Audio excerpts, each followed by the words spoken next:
Did you hear that? What was it? A coyote. There aren't any coyotes in England. What happened to them? Well, the police report said they were attacked by an escaped lunatic. Must have been a very powerful man. Howdy, my name is Steven, and this is the Movie Club Podcast. With me this week is Wydell. Hey, I'm Wydell. We did a mid-90s episode and Waves episode together. In this episode, we're going to be talking about Johnlandis' 1981 horror classic, An American Werewolf in London. Oh! You've been waiting to do that. I have. I'm not going to lie. I've been waiting. I was sitting right here. I was like, what can I do? That's the sound that we should start the podcast with. Ow, ow, Right. ow. Whatever. So the movie synopsis is two American tourists in England are attacked by a werewolf that none of the locals will admit exist because maybe it doesn't. Johnlandis most famously directed the Thriller music video. That was 2 years after that. For real? Yeah. I can see the resemblance. Yeah. Damn. That makes a lot of sense. So I was worried about watching this movie. Why? Because this movie has been very hyped up for me. It's old movie. Everyone considers it a classic. Everyone loves it. And I'm just like, ugh, what if I don't like it? What if it sucks? What if And it's like, what if it's trash? But I didn't think it was trash. I thought it was fun. It was a great movie. It is. Definitely a great movie. It definitely lives up to his name. When did you watch this? When did you first watch it? I was probably like 8. 8, goddamn. Bro, I grew up on old movies. 8 for that one, and then I was probably like 13 when I seen the second one, which is American Werewolf in Paris. Yeah. Is that one worth it? Is the sequel worth it? Yeah, sequel's worth it too. Well, we watched this movie. Well, I recommended doing this movie with you because you love werewolves. Bruh, that's going to be my first movie. You can't see because this is an audio podcast only, but he has a lot of werewolf images behind him. Oh my God. On his walls. He's wearing a werewolf shirt, werewolf hat. He has for real, I was about to put on my werewolf shirt. Don't play me though. But no one would have seen it but you. That's true. So do you think that this movie is a horror comedy? So Johnlandis even said it's not a comedy. It's a horror movie. A lot of people say that this is a horror comedy, and I'm like, but I understand why they say it's a comedy. Yeah, I understand. And I understand why they call it a horror movie. No, you generally don't watch horror movies at all. No. And that's because why? They freak me the hell out. Okay. I guess but this one didn't.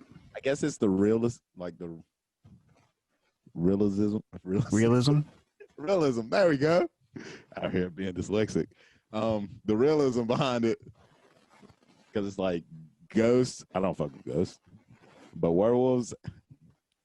Throw a werewolf at me any day, I'm down for it. Okay, all right. They can be ripping people's throats out and dragging them under cars. Like, I'm okay with that. So you don't think that this movie is necessarily scary? Oh no, me being a 7-year-old child watching it, yeah, that shit scared the shit out of me.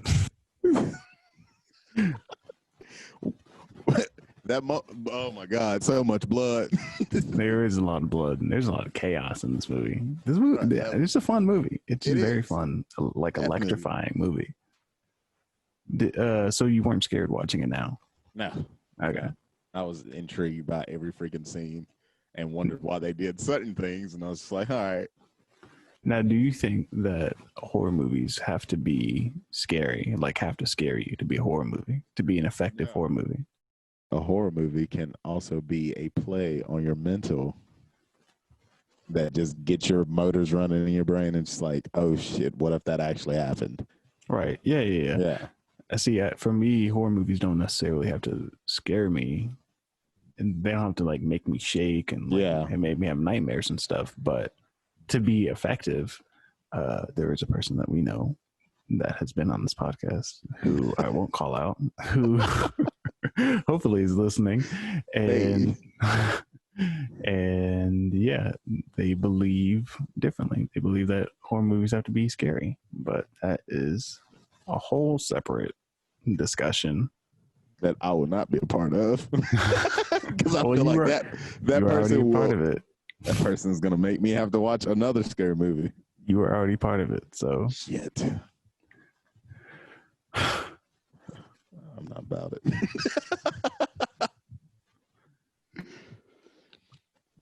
I don't. Go ahead. What was you gonna say? No, go ahead. Oh my god. What were you gonna say, Steven? I was gonna say I don't know. What else to talk about? I mean, I know like spoiler stuff to talk about, but All right, so no spoiler section.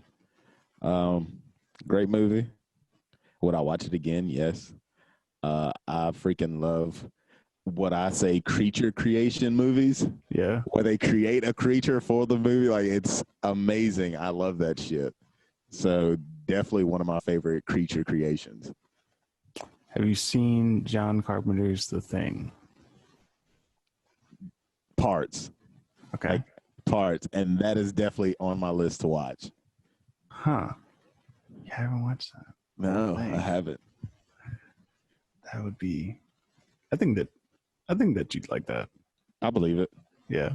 Like, with it being an old movie, like, I don't know what it is about 80s movies and stuff like that, like nostalgia movies that I wasn't even around to even experience. Yeah. Like, I love it. Yeah. This movie just has a look to it that's something that I haven't seen captured in a movie today, even trying to be a nostalgia piece. Like nostalgia.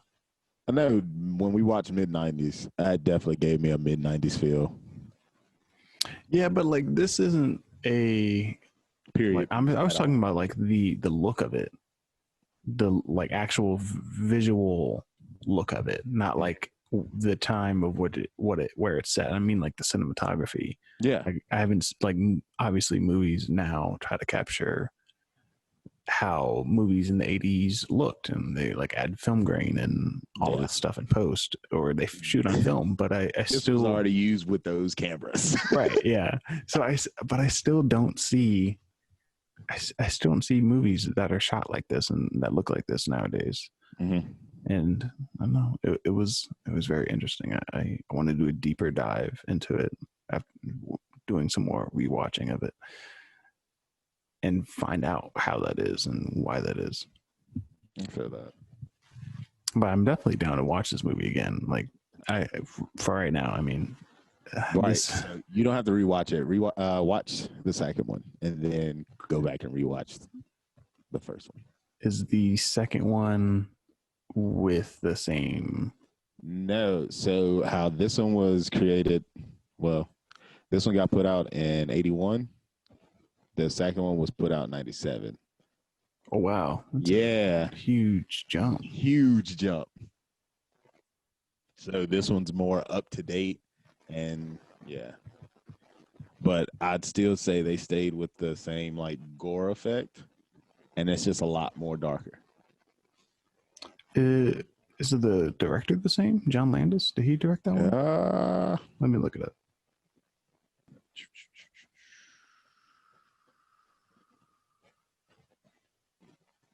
No.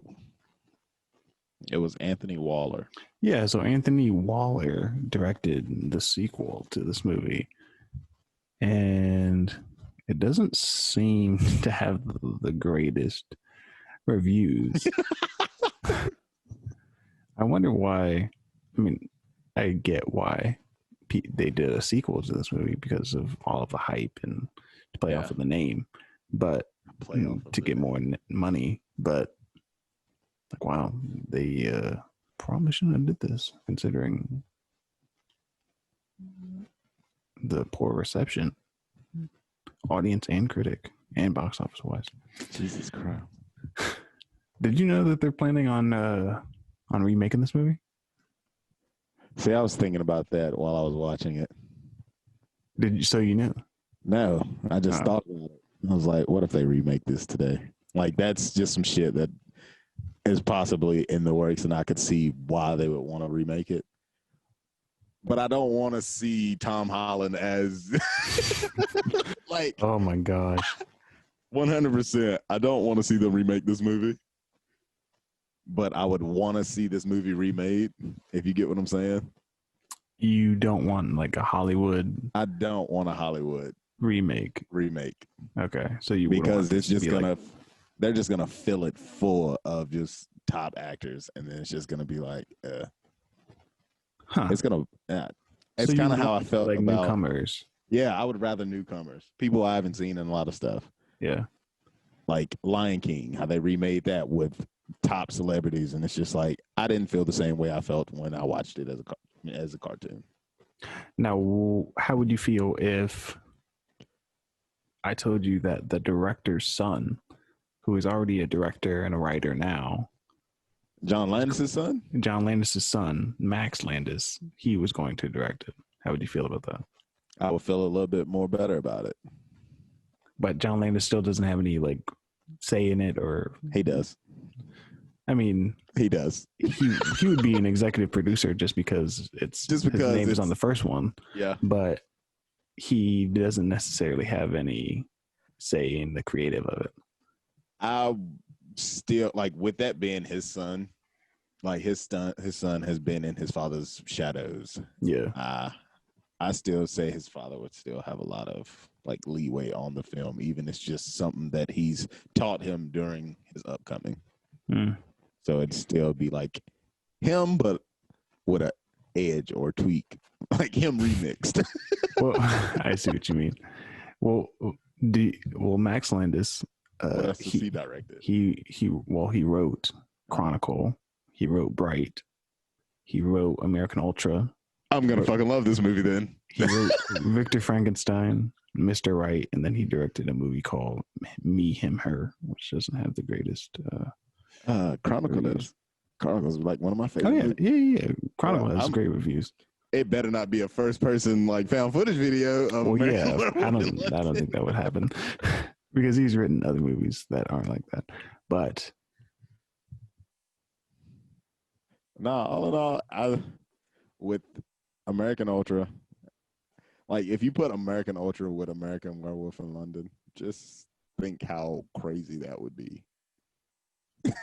Yeah, I don't know if I would like that or not. I don't know if I believe in Max Landis enough to do this with I don't know what the love for the first one. I haven't heard him ever talk about. It seems like his whole career he's tried to like separate himself from his dad, and then him doing this is kind of just like it's like why would you doing this? Why would anyone let him do this? Because I don't think that he has I don't think that he is the right person for the job, is what I'm saying. I feel that. I think the right person for the job is no one.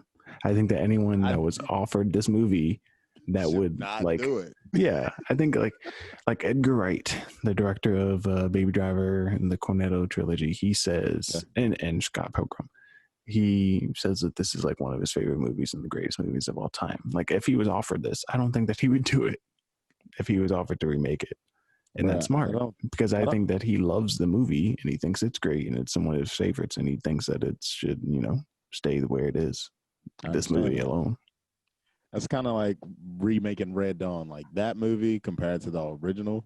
They didn't compare. Well, there's also like this is something that's going to be happening with Ghostbusters. The original Ghostbusters were directed by Ivan Reitman, and now his son Jason Reitman is directing the Ghostbusters Afterlife. Is that what the new one coming out? Yeah, the new one. Yeah. But I mean, Jason Reitman is a different filmmaker than Max Landis for sure.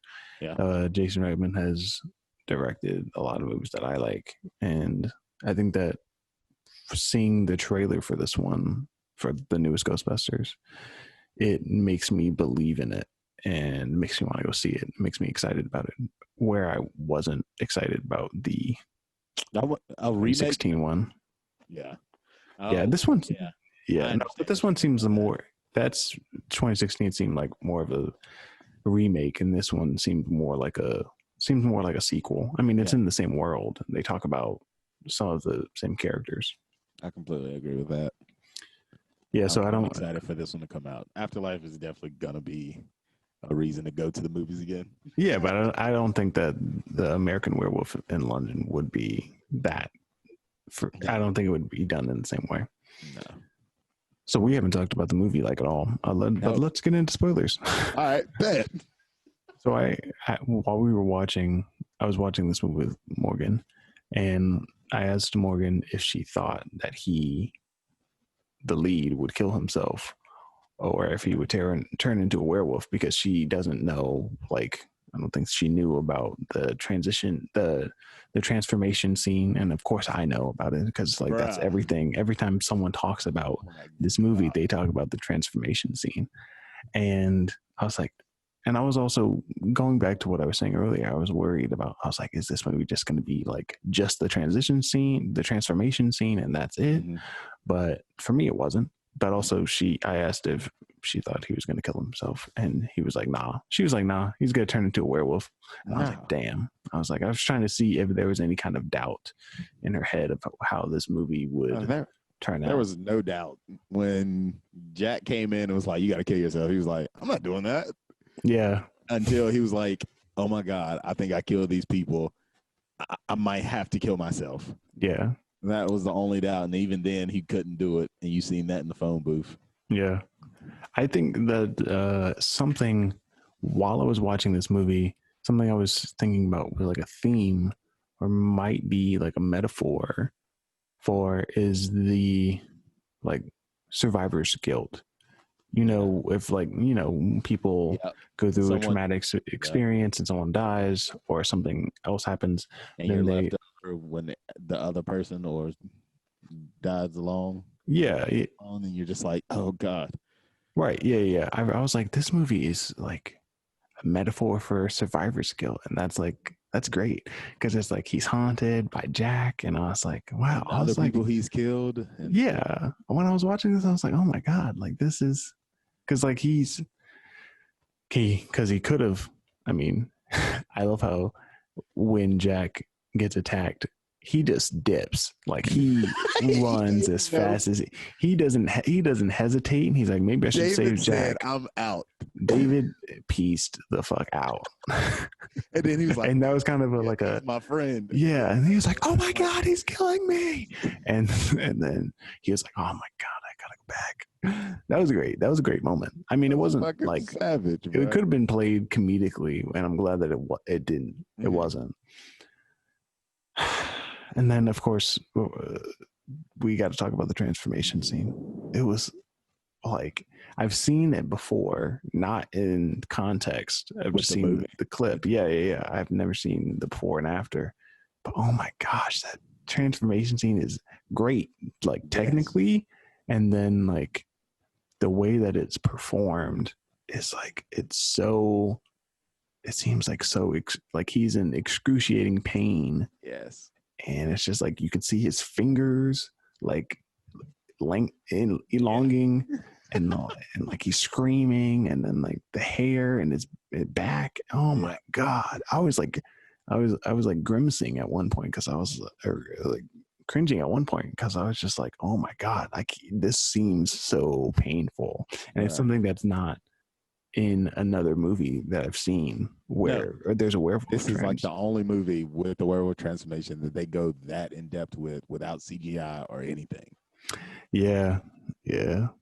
And I mean, you brought up CGI. The whole thing is not CGI. It's all practical. It's like, it's done with camera tricks and prosthetics and like special effects. They casted this man's hand, and he was sitting in there for like hours waiting for the cast to dry and trying to get his hand out of the cast. Yeah. Make the hand. And I don't think that would be something that would happen with a remake. I think that the remake would be like CGI. Yeah. I mean, whether the CGI is good or not, I'm not one of those Not people knocking that's CGI, but it's right. just Yeah, like yeah, it's not the reality of the same movie yeah. brought into like this day and age. Right. Yeah, exactly. And it's like you replace that actor with like, I mean, you have like only his face, but then the rest is CGI, and it's like he's in like a motion capture suit or something like that. It's not the same. No. That's a something side tangent where it's like that happened with Turns the thing. into a whole James Cameron movie. That happened with like John Carpenter's The Thing, and then the remake into 2011. Okay, I didn't even know they had a remake. Yeah, it's like a remake. Yeah, it's like a remake sequel kind of. Oh no, it's actually like a prequel. It's a prequel. Yeah, but yeah, they like apparently at one point they were going to do all practical effects, and then they just like they reshot it and like took that out, and they did all CGI. So like everything you see in the movie is CGI. Oh my god. Yeah, and it's not a great movie. But anyway. See, I don't think that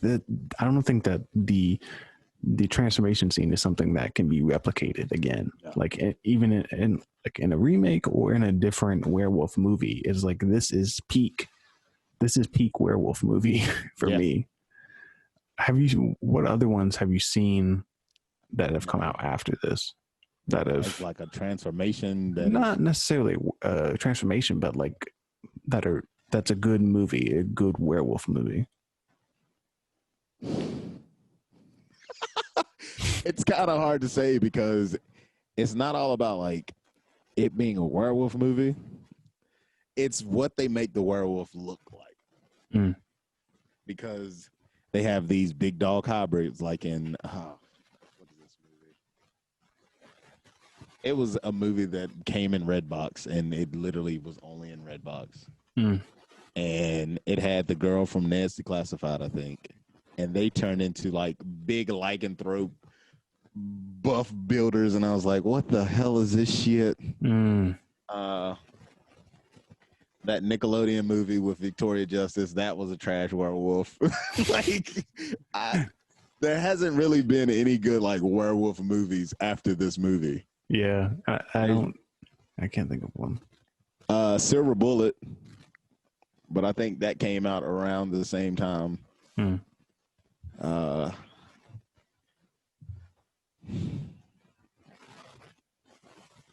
to think of some other one. Damn. Like none really catch my eye. Can't say Teen Wolf because that's a movie. I mean, that's a show. It is, but it wasn't. All right. So Teen Wolf with Michael J. Fox. Oh, okay. You're talking about the movie now. Yeah, okay. The movie, not the TV show. Like his transformation scene was kind of cool. Like as a child, I was like, "Oh shit! If I just go stand in front of a mirror, I'm gonna be able to see everything just start bubbling out my face, and my eyebrows are gonna get big." And like, if you see the scene, it's a funny scene because it's honestly just like this movie, a play on puberty and adolescence, I guess. This one is just more aggressive. It's very aggressive. And I am glad that this movie didn't just like use the werewolf, the idea of being a werewolf as like a backdrop for like puberty and as a like metaphor for puberty. Cause I feel like, I mean, like that's kind of that's what it's seen as like generally. So I'm glad that it took more of a like survivor's guilt kind of. As when watching the commentary with Johnlandis, just an interview of him, he literally said that it was basically a play on puberty. I'm sorry. Oh, he did. See, I didn't feel like that. He said that the whole transformation scene was basically a analogy of an erection. And I was like, who says this? What? Yeah. It seems like Johnlandis is getting some painful erections. Like, I was like, what? He was That's like, odd. basically an analogy for a boner. I was like,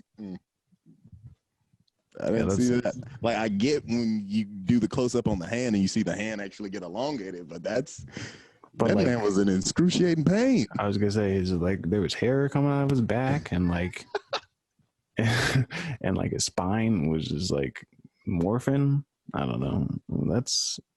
See, I didn't get those vibes at all. Yeah. That was weird. So Go ahead. So all in all, I thought it was a great movie. Definitely happy to rewatch it again. Yeah. After so many years of not seeing it and literally just watching the transformation scene only. It's just like a technical masterpiece. And there's like the Piccadilly Square scene that was just like all chaos, and it was like people getting run over and was like literally a hit. But that was the way that was filmed was so, it wasn't like a gigantic spectacle kind of scene, and like, I don't know, they didn't make a big deal about it. It was very like the camera was with the characters instead of like being extreme wide and showing like the carnage, but it was like close-ups and mediums of the characters and like people getting run over and like violence and stuff like that. So I thought that was neat. But yeah, I'm gonna agree with you there. I definitely can't wait to watch this movie again. I want to rewatch it tonight, honestly, because it was just so fun. And like, man, and like there was a scene with the throat slit. Like that was great. Like the way that was done. Like, so the scene where the werewolf Nazis come in? Yeah. Bruh, that was wild. That was wild. The dream within a dream kind of thing. Yeah. That was great. I feel like if a movie did that now, it wouldn't bring it off as cross as it did in this one. Yeah. So I think this movie is just all around outstanding. I can't wait to watch it again. The puppet of the werewolf was different. I like, like I don't know. He looked kind of like a man swallowed by a werewolf. His body was so like abnormal and weird. Yeah. Right. That like so looking back at the commentary that I watched, it was just crazy because like they literally made a dog suit, and the dude was on basically a wheelbarrow, and they were just like wheelbarrowing him around. When you see the werewolf like walking around, it's just like the funniest thing ever. Wow, I gotta watch these behind the scenes commentary. He's literally walking around like this, but they attach feet to the back, so you see and like connect those to like. I see. It's like 4 people working this one thing. I see. Wow. See, that's great. That's something that I would want to do. Yeah. If I was telling you, creature creation movies are the best. Well, we should have you on for another one. I'm down for it. As long as it's not Chucky. I ain't got time for that robotic little menace. So all in all, this movie is amazing. Like, minus the transformation scene, yes, we know that's going to be amazing. And if you haven't seen it already, please go out and watch it. If you haven't seen the second one, please go out and watch that one too, just to see it continue. If you don't like that one, it's okay. Not a lot of people did either. Steven, do you have anything else to say about the movie? I really don't. Like, nothing that I haven't already said. It's outstanding, fun. I can't wait to watch it again. Hey. Wydell, where can people find you on the internet? Where can people find me on the internet? So if you want to follow my handles, I am at Gauged Black Guy with 2 Y's on Instagram. And also Gauged Life _pro. Also on Instagram. All right. And you can find me on Letterboxd at Cut to Black Film. Cut to Black Film. Wait. You can find me on Letterboxd at Cut to Black Film, CUTTO Black. Black. Thank you for joining me, Wydell. I really appreciate it. I know we were throwing in a freaking Letterboxd too. I Shoot, mean, you can throw it in, Black guy also. but you don't use it. Also, so there's that. I do So- use it. I got a list. Don't play me. You follow me, Steven? Yeah, I follow you. There's no activity. But anyway, so thank you for continuing to listen to this episode. Steven just basically said, fuck this episode of No, I didn't. Thank you. Like I said, thank you, Wydell, for joining me. Thank you, Steven, for the invitation. And thank you to everyone who's listening. I really appreciate it. We really appreciate it. Yes. This episode was edited by Shakise Moore and produced by Trey D. Price. Make sure that you come back next Wednesday for another episode of The Movie Club. Bye-bye. Believe what? That tomorrow night, beneath the full moon, I'll sprout hair and fangs and eat people? You'd be surprised what horrors a man is capable of. Are you all right now? I don't know. I'll let you know the next full moon. Thank you for listening to the podcast. Make sure that you check out the other shows that we have on the Facebook, the other main podcast that comes out every other Tuesday. Make sure you leave a like, share it with your friends and your family. Go check out our YouTube where we have content from other Production 1200 works. And make sure you follow us on the Instagram. We post sometimes there. We'll do more. We'll try. Maybe. Like us on iTunes podcast, rate and review. Give us them 5 stars. And we'll see you next time.